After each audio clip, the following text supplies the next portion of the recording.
हमारे बगल में जो है, हम इनका परिचय आपको बता दें कि नवाबों के शहर लखनऊ से हैं और इनका नाम है रितु। ये ट्रांसजेंडर समाज से आते हैं और इनसे हम जानेंगे कि इस समय महिलाओं की स्थिति क्या है। जिस तरीके से हर लोग यही सोचता है कि हम बहुत आगे चल चुके हैं। आप इस समय प्रधानमंत्री नरेंद्र मोदी के संसदीय क्षेत्र में हैं और महिलाओं को लेकर क्या कहेंगे? तो एक तो महिलाओं के ऊपर हमें, शायद मुझे नहीं लगता हमें कुछ अलग से कहने की ज़रूरत है।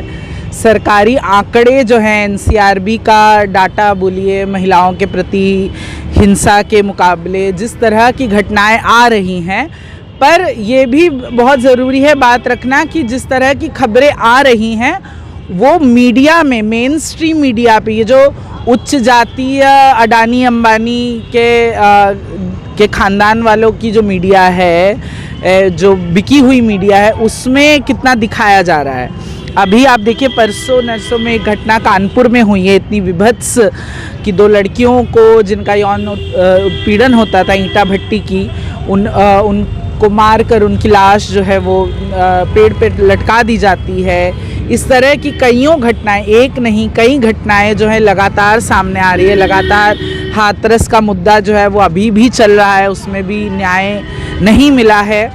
तो कितनी घटनाएं चल रही हैं, उसके एवज में साथ ही साथ पैरेलली जो महिलाओं के अन्य रोज़ी रोटी, रोज़गार, दवाई, सुनवाई, लड़ाई की जो लड़ाई है, उस पर भी हमें ध्यान देने की ज़रूरत है कि किस तरह शिक्षा भर्ती में घोटाला होता है, किस तरह से जो है पेपर लीक हो रहे हैं।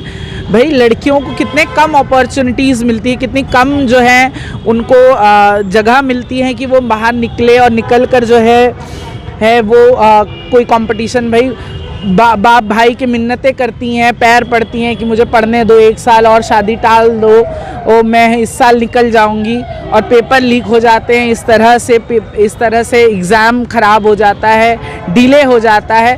तो वो किस तरह से एक असर दे रहा है, इन सब पर हमें विचार करना होगा कि सरकार किस तरह से लेकर लॉ एंड ऑर्डर की बात जिस तरीके से योगी सरकार कहती है कि हमारे राज्य में लॉ एंड ऑर्डर बेहतर है, आप क्या इसको देखते हैं, किस नज़र से आप देखते हैं? देखो, उनकी बात को तो उनके खुद के आंकड़े काट देते हैं। वो जो कह रहे हैं एनसीआरबी का सरकारी डाटा न है, वही उनको झूठा साबित कर रहा है। तो जो चीज़ झूठी साबित हो रही है, जो चीज़ उनका खुद का सरकारी आंकड़ा वो कर रहा है, बयां कर रहा है, इंटरनेशनल मीडिया, भाई आपके मीडिया नहीं दिखा रही, पर इंटरनेशनल मीडिया तो दिखा रही है भारत में महिलाओं की स्थिति को। भाई, कोविड के बाद से काम के क्षेत्रों में, वर्किंग एरियाज़ में इकोनॉमिकल पार्टिसिपेशन में महिलाओं का जो भागीदारी कम हुई है, ये किसी से छुपा हुआ तो नहीं है, तो आंकड़े बता। लेकिन अब तो चुनाव की सरगर्मी भी चढ़ चुकी है, महिलाओं को लेकर क्या कहेंगे? क्या लगता है कि भारतीय जनता पार्टी महिलाओं को जिस तरीके से सम्मान देने की बात कहती थी, 35% आरक्षण की बात कहती है, क्या वो लगता है कि धरातल पे दिखेगा या सिर्फ जुमले के तौर पे रह जाएगा? देखिए, वो कितना अगर जिसकी मंशा में वो धरातल पे उतारना होता अगर वो काम, तो वो अपने आप धरातल पे ही उतर जाता। वो तुरंत उसको लागू करते। वो इस तरह का सिस्टम नहीं बनाते कि जब जीतेंगे, फिर जब आंकड़े करेंगे, फिर जब जनगणना करेंगे तब लाएंगे। ऐसा नहीं होता है ना, लाना होता ला देते हैं।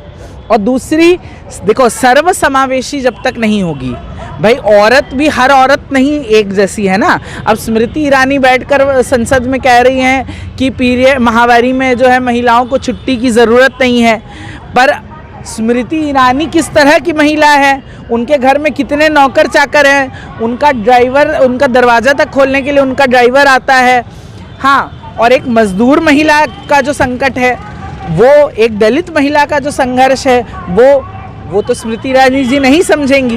तो जब तक महिला आरक्षण बिल में जातीय आरक्षण नहीं शामिल होता, जब तक उसमें ओबीसी कैटेगरी नहीं आती, उसमें आरक्षित जाति के नाम पर दलित महिलाओं की भागीदारी को सुनिश्चित नहीं किया जाता, तब तक ये बातें बहुत उलझुल है। फिर तो वही होगा कि इन्हीं की जो है महिलाएं आकर बैठ जाएंगी, पर उससे कोई बदलाव नहीं आएगा। आपके समाज को उत्थान के लिए सरकार क्या कुछ पहल कर रही है?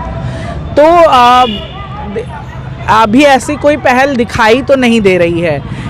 जिस तरह से महिलाओं की बात है, उसी तरह से ट्रांसजेंडर्स की भी जो है, आप देखिए पैसे पास हो रहे हैं कैबिनेट से, लेकिन उसका खर्चा कहाँ हो रहा है, उसकी ऑडिट कहीं रिकॉर्ड नहीं दर्ज हो रही है, वो पूरा का पूरा पैसा किस जगह लग रहा है। गरिमा गृहों में, जो सरकारी गरिमा गृह है, शेल्टर होम्स हैं, उनमें 10-10 महीनों से पैसा नहीं आया है, वो सब अपने अपने खर्चे नहीं चला पा रहे हैं। आयुष्मान योजना के अंतर्गत सर्जरी की बात है, एफर्मेटिव सर्जरी की, वो कहीं पर नहीं दिखाई दे रहा है।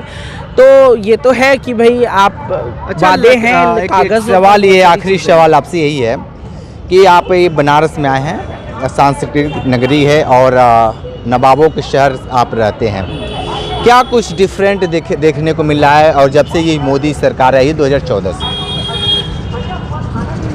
अंतर क्या देखने को मिलेगा, यही देखने को मिल रहा है कि किस तरह से जो है यूपी में हो चाहे यहाँ पर हो, सांप्रदायिक नफरतें बढ़ रही हैं, भेदभाव बढ़ रहा है, डेवलपमेंट के नाम पर जो है किस तरह से गांधी के आदर्शों को, लोहिया के आदर्शों की ज़मीन को उजाड़ा गया, किस तरह से सर्व सेवा संघ की बिल्डिंग को ध्वस्त किया गया, मछुआरों की ज़मीनों को किस तरह से हड़पा जा रहा है, रेहड़ी पटरी का आंदोलन अभी आपने देखा, वो खुद एक महिला ने जो रेहड़ी पटरी लगाती है उसने अपने दर्द को बयां किया। तो यही है कि अब बहुत लोग शायद ये कहेंगे पर शहर सुंदर बन रहा है, पर ये सुंदरता जिसे आप सुंदरता मानते हैं, अगर वो गरीबों की रोजी रोटी छीन कर हो रही है, अगर वो कमज़ोर तबके के दमन से और शोषण से आ रही है, तो ये डेवलपमेंट हमें सच में चाहिए कि नहीं चाहिए, सोचने की बात। ठीक है, तो आप सुन रहे थे, तमाम बातें सुनाए ऋतु जी ने, बहुत सारी बातें इन्होंने कहा कि महिलाओं को लेकर अभी भी अवेयरनेस की ज़रूरत है, सरकार इस पर विशेष ध्यान दे। विशेष रिपोर्ट कर रहे थे, हमारे साथ बने रहे कैंडी बनारसी के साथ, हमें दीजिए इजाज़त, नमस्कार।